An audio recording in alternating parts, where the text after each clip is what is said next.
Puro thamuana kum somruk panga sial hau khuwa chu asma ratna in ZMC hospitala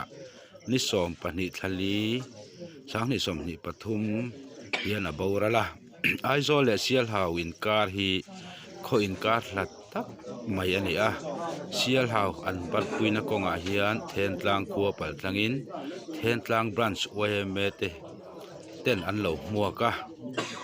thing puite lo buat sei sakin an lo dong song ani hetianga mizo zia moi tak mai then tlang branch OMA ten an lan tir hi aro pui hle ani puro thamuana na kalsan tak achung ko te po kan tor pui tak zet zetani ti kha kan han sei tel bok ani